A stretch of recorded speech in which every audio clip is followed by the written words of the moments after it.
discours va à l'encontre des positions traditionnelles de la diplomatie américaine. Dans le cadre d'un véritable accord de paix, un accord qui mettra fin au conflit, certaines colonies seront en dehors des frontières d'Israël. Ces frontières doivent être négociées. Ces frontières seront différentes de celles de juin 1967. Israël ne reviendra pas aux frontières indéfendables de 1967. Standing ovation. Il y en aura 29 tout au long de ce discours. Un record au Congrès. La preuve de l'influence du lobby pro-israélien.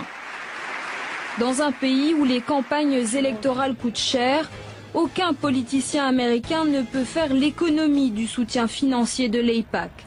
La position d'un élu sur la question israélienne détermine la générosité du lobby. M.J. Rosenberg a travaillé pour l'AIPAC, il en explique les méthodes. N'importe quel politicien américain sait que s'il appuie la politique israélienne, s'il ne la remet pas en question, il sera récompensé par de généreuses contributions pour sa campagne électorale que l'AIPAC ou d'autres organisations vont faire distribuer. Mais le lobby pro-israélien ne fait rien de particulier en influençant les politiciens grâce à l'argent. De la base au sommet, le système politique américain ne fonctionne qu'autour de l'argent. Pour la Chambre des représentants, il vous faut $1 million. Pour la course au Sénat, il vous faut entre 25 et 50 millions de dollars. M.J. Rosenberg travaille dans un centre à but non lucratif qui analyse les médias aux États-Unis. Il observe l'autre force de l'AIPAC, visser très soigneusement le discours médiatique sur le Proche-Orient. Le site internet Camera traque par exemple tout propos, tout angle éditorial dit anti-israélien. Le site nomme les reporters contrariants, liste les éditoriaux inopportuns et les reportages qu'il considère comme déviants. Le lobby va compliquer considérablement la carrière des journalistes qui ne sont pas perçus comme pro-israéliens. Ils auront du mal à trouver un job ou, s'ils en ont un, à garder un poste. Lorsque je travaillais à l'AIPAC, il y avait des listes, des dossiers sur chaque journaliste, sur chaque reporter, sur toutes sortes de gens.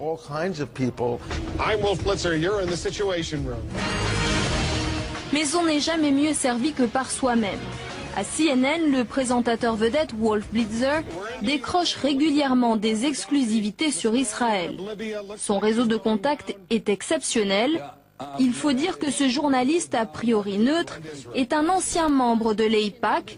Il a pu y peaufiner son carnet d'adresses. La communauté juive américaine est naturellement sensible au sort de l'État hébreu. Mais les juifs, majoritairement démocrates, ne représentent qu'1,75% de la population des États-Unis. Réduire le soutien américain à Israël au seul poids de cette communauté serait une erreur. Il y a aussi les chrétiens évangéliques qui sont devenus les champions de l'alliance israélo-américaine. S'estimant investis d'une mission divine, une partie d'entre eux pense avoir un devoir religieux envers Israël. Le pasteur Land est ce que l'on appelle un chrétien sioniste. L'installation, ou plutôt la réinstallation d'Israël au XXe siècle est la réalisation d'une prophétie biblique. Pour les chrétiens évangéliques, les Juifs sont le peuple choisi par Dieu. Dieu bénit ceux qui bénissent les Juifs, et Dieu maudit ceux qui maudissent les Juifs. Si nous voulons que Dieu bénisse l'Amérique, notre nation doit avoir une politique pro-israélienne. Israël est devenu le cheval de bataille des chrétiens sionistes. Ils sont 40 millions aux États-Unis et représentent un levier politique considérable. C'est le réservoir de l'électorat républicain. Eux aussi ont leur vedette télévisuelle, Glenn Beck, un ancien éditorialiste de la chaîne d'information conservatrice Fox News. Ces émissions sont une tribune pour le sionisme chrétien. I stand tonight with Israel. En août 2011, Glenn Beck a organisé une tournée en Terre Sainte pour soutenir l'État hébreu. Ses fans sont venus par centaines. Des croyants américains rassemblés pour écouter les paroles de l'animateur au pied des lieux saints. Discours mais aussi grand spectacle.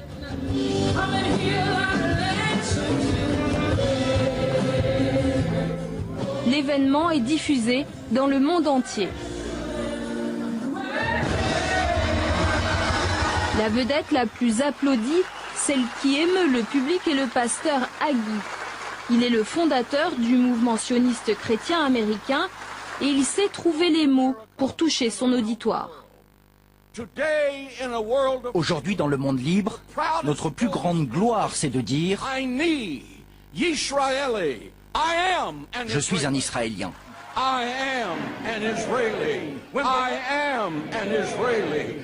Des évangélistes sionistes, des groupes de pression juifs extrêmement efficaces, difficile pour les politiciens américains de résister à la force de frappe du lobby pro-israélien. Cet été, 81 membres du Congrès sont venus en visite en Israël, tout frais payés par l'AIPAC. Un parlementaire américain sur 6 a donc fait le voyage en Terre Sainte. Parmi les élus, la congresswoman Burkle. Rappelez-vous, Burkle fait partie de la commission des affaires étrangères du Congrès. Ce rapport fusionnel entre l'Amérique et Israël pose question. À l'université de Harvard, le professeur Stephen Walt a brisé un tabou en enquêtant sur l'AIPAC. Avec le professeur John Mearsheimer, il considère que l'influence du lobby est parfois contraire aux intérêts stratégiques des États-Unis. Le lobby a contribué à l'anti-américanisme au Moyen-Orient et ailleurs. C'est l'une des raisons pour laquelle les États-Unis font face à la menace terroriste. Oussama Ben Laden et ceux qui nous ont attaqués le 11 septembre ont clairement dit que notre soutien à Israël motivait leur haine. Et une partie du lobby nous a poussés à partir en guerre en Irak. Cette relation si particulière, soutenue par le lobby, cause un tort considérable aux intérêts stratégiques américains. Les thèses des professeurs Walt et Mearsheimer ont fait scandale. Ils ont fait l'objet d'une très violente campagne médiatique, les accusant d'antisémitisme. L'ancien président américain Jimmy Carter est lui aussi devenu une des bêtes noires du lobby pro-israélien.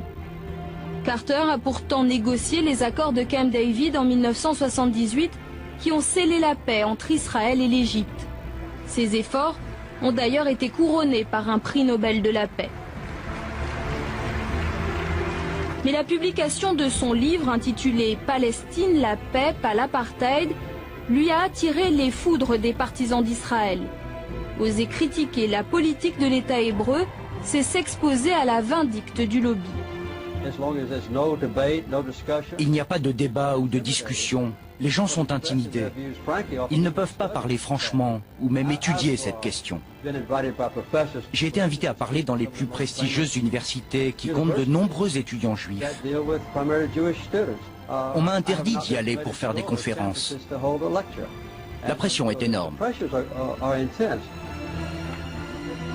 L'Anti-Defamation League fait partie de ceux qui attaquent Jimmy Carter. Son président, Abraham Foxman, ne mâche pas ses mots. Nous avons un problème avec Jimmy Carter. Il est intolérant, partial. Il est tellement acquis au récit palestinien qu'il frise parfois l'antisémitisme. Dire qu'il y a un lobby juif qui contrôle la politique américaine, c'est du sectarisme. Certes, cela n'enlève rien à ses efforts pour la paix. Il a reçu un prix Nobel pour cela. Mais les gens peuvent changer. Je crois qu'il a un problème avec Israël et les Juifs. C'est son problème. La Maison-Blanche est bien obligée de tenir compte du poids du lobby qui pèse lourdement sur les négociations de paix. Ancien conseiller diplomatique de Bill Clinton, Robert Malley explique que la partialité des États-Unis ne fait aucun doute. Les États-Unis ont toujours dit clairement, depuis que les négociations ont commencé et avant, qu'ils étaient partie prenante dans le sens qu'ils étaient très proches d'Israël. Donc la question n'est pas une question de neutralité, pour moi c'est une question d'efficacité. Est-ce que tout en étant biaisé dans la relation dans le triangle États-Unis, Israël, Palestine, tout en étant biaisé, est-ce que les États-Unis peuvent être un médiateur efficace? Je crois que par moment dans leur histoire, ils ont prouvé qu'ils pouvaient l'être, et pendant d'autres périodes, ils ont prouvé le contraire. Depuis les accords d'Oslo en 1993, l'efficacité de la diplomatie américaine est en panne. Bill Clinton a tenté de pousser les partis à White River Plantation puis Camp David, sans succès. George W. Bush a parrainé les discussions de tabac puis la conférence d'Annapolis en 2007, sans plus de résultats. Barack Obama a lui fait rêver le monde arabe en promettant un État palestinien lors de son discours historique au Caire, il y a 2 ans. Assalamu alaikum. Ses origines musulmanes ont fait espérer aux Arabes un président plus attentif aux revendications palestiniennes. Son appel à faire cesser l'avancée des colonies israéliennes a eu un écho considérable. Les États-Unis n'acceptent pas la légitimité de la continuation des colonies israéliennes. Ces constructions constituent une violation des accords passés et portent préjudice aux efforts de paix. Malgré les convictions affichées, le président Obama ne fera pas mieux que ses prédécesseurs. Comme eux, il n'empêchera pas la construction de nouvelles colonies en Cisjordanie et à Jérusalem-Est. La paix est un travail difficile. La paix n'arrive pas par des déclarations ou des résolutions aux Nations Unies. Si c'était aussi simple que cela, ce serait déjà fait. L'engagement de l'Amérique aux côtés de la sécurité d'Israël est inébranlable. Notre amitié avec Israël est profonde et solide. Et pour enfoncer le clou, Barack Obama pose après son discours devant les caméras avec Benjamin Netanyahou pour afficher l'amitié entre Israël et l'Amérique. Une amitié qui coûte cher. Chaque année, Washington verse plus de 3 milliards de dollars en aide directe à l'État hébreu. À Washington, le lobby pro-israélien veille à ce que cela ne change pas. Aujourd'hui, on monte en pointe le lobby comme l'IPAC, etc. Mais si réellement l'intérêt américain, petit à petit, va dériver, ils trouveront toujours le moyen pas de se débarrasser d'Israël, pas encore, mais disons de lui tordre le bras et de le ramener à la raison. Et si on l'obligeait à se soumettre par exemple, à des résolutions internationales, à des solutions, là on risque d'avoir du grabuge. Et on ne récoltera, qui sème le vent récolte la tempête, c'est-à-dire on ne récoltera que le fruit de ce qu'on a semé. On a laissé ce pays faire ce qu'il veut, dans l'intérêt de l'Occident d'ailleurs. Mais à un moment donné, il va devenir gênant. Ladies and gentlemen, the very word secrecy is repugnant in a free and open society. And we are, as a people, inherently and historically opposed to secret societies, to secret oaths, and to secret proceedings. Even today, there is little value in opposing the threat of a closed society by imitating its arbitrary restrictions. Even today, there is little value in ensuring the survival of our nation if our traditions do not survive with it. And there is very grave danger that an announced need for increased security will be seized upon by those anxious to expand its meaning to the very limits of official censorship and concealment.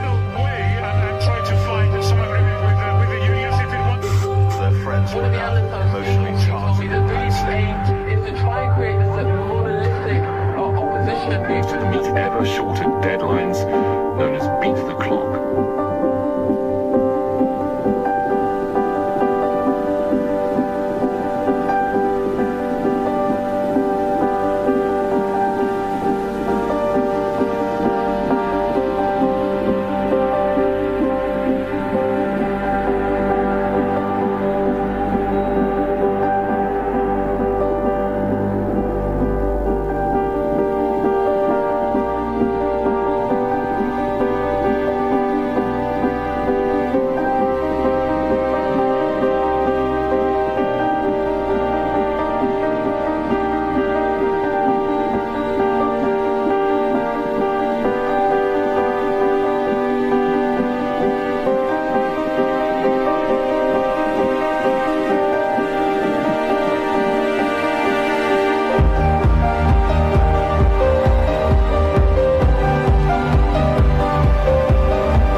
Le temps de la tromperie et de la cruauté est maintenant terminé.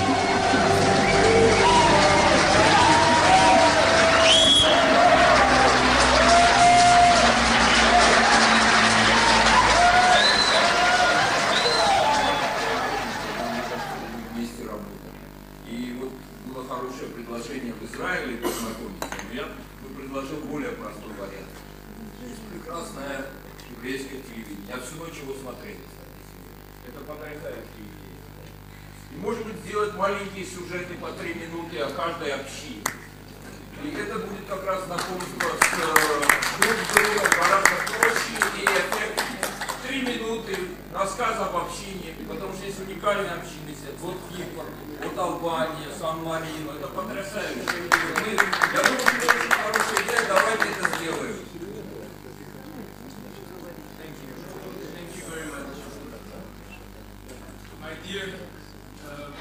Enseignant et politologue états-unien, fils de survivants du ghetto de Varsovie, Norman Finkelstein est connu pour son ouvrage « L'industrie de l'Holocauste, réflexion sur l'exploitation de la souffrance des Juifs ».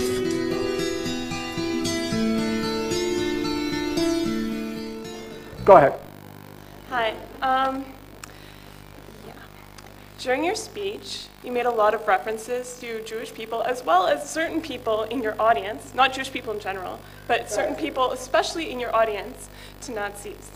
Now, that is extremely offensive when certain people are German.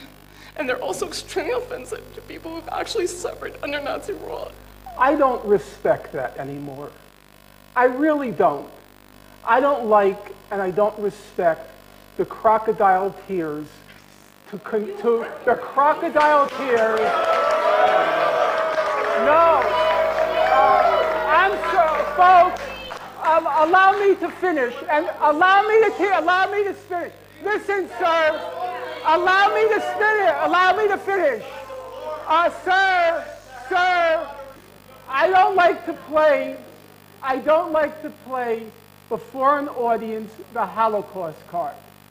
But since now I feel compelled to. My late father was in Auschwitz. My late mother, please shut up.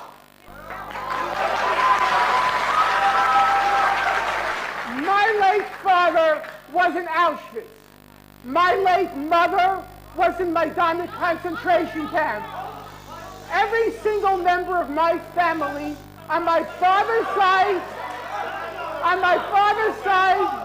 the Jews did not take arms against the Germans. My late father was in Auschwitz concentration camp. My late mother was in Majdanek concentration camp. Every single member of my family on both sides was exterminated. Both of my parents were in the Warsaw Ghetto Uprising. And it's precisely and exactly because of the lessons my parents taught me and my 2 siblings that I will not be silent when Israel commits its crimes against the Palestinians. And I consider nothing more despicable than to use their suffering and their martyrdom to try to justify the torture, the brutalization, the demolition of homes that Israel daily commits against the Palestinians. So I refuse any longer to be intimidated or browbeaten by the tears. If you had any heart in you, you would be crying for the Palestinians, not for what's been done.